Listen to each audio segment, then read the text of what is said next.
মই এতিয়া অকল ঘূৰি ফুৰিছোঁ মই কি কৰিম মই আপোনালোকে কওকচোন মোক বুকুত এখন ফটো সাৱটি দিহিঙে দীপাঙে ঘূৰি ফুৰা 8 বছৰেই হ'ল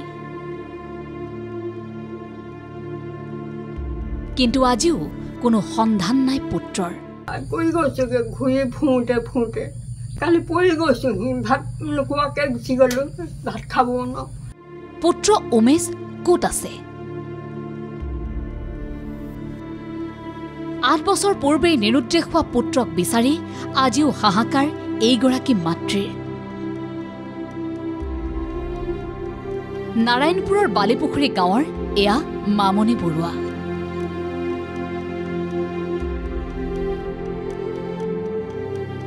নৱম শ্ৰেণীত পঢ়ি থকাৰ সময়তে অৰুণাচললৈ গৈ সন্ধানহীন হৈছিল মহিলাগৰাকীৰ পুত্ৰ উমেশ বৰুৱা উমেশৰ জন্মৰ পাছতে মৃত্যু হৈছিল পিতৃৰ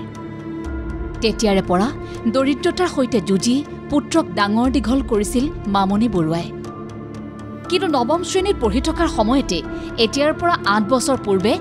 একেখন গাঁৱৰে পাপু হাজৰিকা নামৰ এজন যুৱকে ফুচুলাই উমেশক লৈ যায় অৰুণাচললৈ কাম দিয়াৰ প্ৰলোভনেৰে লৈ যোৱা উমেশৰ সৈতে 6 মাহলৈকে ফোনযোগে সংযোগ আছিল মাতৃৰ কিন্তু তাৰ পাছৰে পৰা কোনো সন্ধান নাই উমেশৰ আৰক্ষীৰ সৈতে যোগাযোগ কৰিও নাপালে কোনো সুফল জিলালৈ যোৱা এতিয়া 8 বছৰ হ'ল 8 বছৰ একো গম গতি পোৱা নাই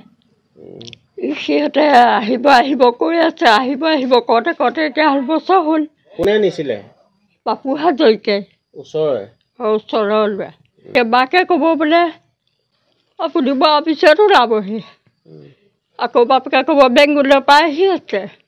সিহঁতে কেইবালে মোক সিহঁতে চালনা কৰি আছে গম পাইছেনে কেউ কিছু নোহোৱা এই মহিলাগৰাকীয়ে একমাত্ৰ সন্তানটিকো হেৰুৱাই 8 বছৰে কটাই আছে অবৰ্ণনীয় কষ্ট আৰু বেদনাৰ জীৱন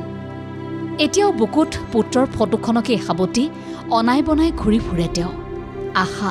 কি জানিবা বিচাৰি পায়েই হেৰুৱা পুত্ৰক বিষয়ে মঙল চোৱাওঁ কি ফটো পঠিয়াওঁ লৈ মোৰ মানে শান্তিয়ে নাইকিয়া হৈছে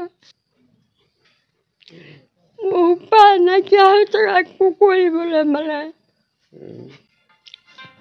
কিমান ঘূৰি ফুৰিম মই মানে ঘূৰি ফুৰোঁতে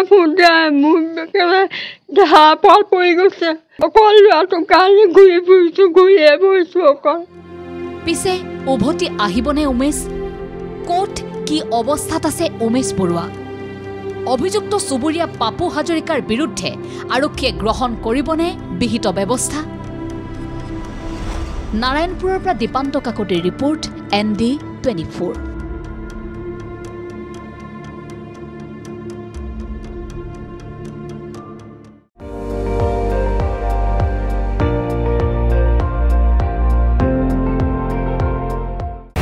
আপুনি চাই আছে ND24 সৰ্বশ্ৰেষ্ঠ নহয় সৰ্বোত্তমৰ দৌৰ